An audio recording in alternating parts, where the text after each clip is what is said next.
Hey everyone, and welcome to this visual guide. We are going to do something seriously cool today. We're taking this massive dictionary of over 25 complex chess tactics and completely transforming it into an intuitive, memorable arsenal that you can actually use in your own games. Get ready to dominate the board in ways you probably never even imagined. Okay, let's dive right into this. To make sure we don't get totally overwhelmed, we've structured this whole analysis into 4 distinct functional families, basically escalating in intensity. We'll start with basic combat, move into the art of deception, then escapes and survival, and finally, the final blow. All right, kicking things off with section 1, basic combat. Because, before we can get all tricky and brilliant, we really have to master the art of direct confrontation. Looking at these fundamentals, it's amazing how moving just a single piece can create multiple headaches for your opponent. The double attack, well, that's your bread and butter. Imagine jumping your knight to e5, attacking the enemy king and a bishop at the exact same time. The king flees, the piece falls. Then you have the discovered attack, where moving one piece reveals a hidden threat, like shifting a rook to f4 to attack the queen, which simultaneously uncovers a fatal bishop check. And the battery? That is just pure brute force. It's stacking heavy pieces like a queen and a rook right on the same file for an absolutely crushing assault. Now, what's actually super fascinating here is the contrast between two completely opposite ideas. On one side, you have the pin. This is where you paralyze an enemy piece because if it moves, it exposes something way more valuable behind it. A rook on d1 pinning a bishop that's protecting the king is literally the perfect example. On the flip side, the skewer, or x-ray, works in exact reverse. The valuable piece is the one in the front, and it's forced to flee, leaving the weaker piece right behind it, completely unprotected and ready to be devoured. You can think of these next tactics almost like a sequence in a heist movie, where you just have to forcefully clear the path of any obstacles. In clearance, you purposely sacrifice a piece, say dropping a rook on a2, just to free up that specific square for your queen to deliver checkmate. In removing the defender, you're just ruthless. You capture that annoying bishop on h7 that was holding their whole defense together. And in capturing the attacker, instead of bothering to defend against a threat, you simply eliminate the piece that tried to attack you first. It's simple and it's brutal. Moving into total control, this is where you really force the opponent's hand into making mistakes. Overloading forces one single piece, like some poor knight, to try and defend a rook and a bishop at the same time, which is just an impossible task. Attraction is all about using deadly bait. You sacrifice a rook on g2 just to drag their king right into the line of fire for a queen mate on h2, and the trapped piece is, well, exactly what it sounds like, leaving a knight on f3 with absolutely zero safe escape squares before you mercilessly capture it. Deflection and sacrifice, they usually go hand in hand, and they teach us a massive lesson. In chess, sometimes you really gotta give a little to get a lot. Deflection happens when you give up material, like boldly sacrificing a bishop, with the sole objective of forcing the enemy queen away from defending a checkmate. It's like sacrificing your own queen with a check, forcing them to capture it, just so your rook has a free path to finish the job. All right, with direct combat sorted, we move on to phase 2, the art of deception. Because let's face it, when brute force fails, we have to rely on stealth and misdirection to outsmart the opponent. There's a saying that if chess had a dribble, this tactic would absolutely be it. It's the Zwischenzug, or the intermediate move. This happens when your opponent assumes you're simply going to recapture a piece, but instead, you insert a massive surprise move right in the middle of the sequence.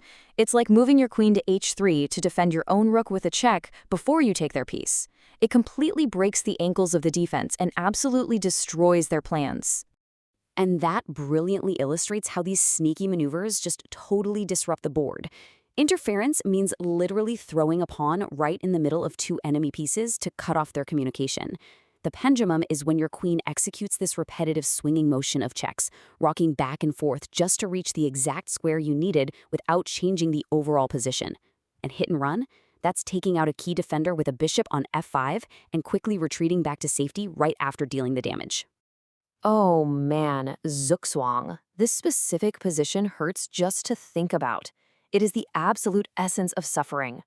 There isn't even an aggressive threat happening. Instead, the opponent is being tortured by the simple fact that it is their turn to play.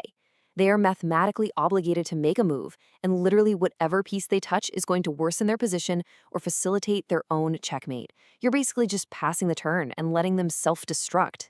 With force traps, you are essentially acting like a puppet master. The attached attack chains a sequence of captures together until it culminates in this lethal double knight fork on e1. In the reload, you force a trade that obligates the opponent to spend their time defending while you profit on material right after. And coercion. Coercion is just pure evil. It's forcing the king with a rook check to step exactly onto the g2 square, setting the perfect stage for a knight attack that totally steals the game. Let's keep building on this and jump into phase 3, escapes and survival. This is all about those terrifying, sweaty palm moments when all seems completely lost and you just need an absolute miracle to survive. These right here are your cinematic escape tactics. The desperado happens when one of your pieces, say a knight, is totally doomed. As a last breath, you throw it into the attack, delivering a check on c7 and dragging extra enemy pieces with you to the grave. A jailbreak is escaping a fatal trap by proposing, seemingly out of nowhere, an unexpected rook trade just to relieve the pressure.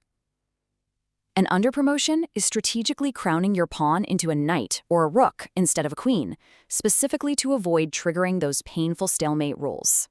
But hey, what if your opponent is about to checkmate you on the very next turn? Well, you trigger the perpetual check. It's the ultimate tool for saving a lost cause. You lock the enemy king into a continuous, endless sequence of queen checks, creating an infinite loop that they can never, ever escape. It magically transforms your guaranteed defeat into a miraculous draw. Now this one is hilarious but incredibly annoying, the clinging rook.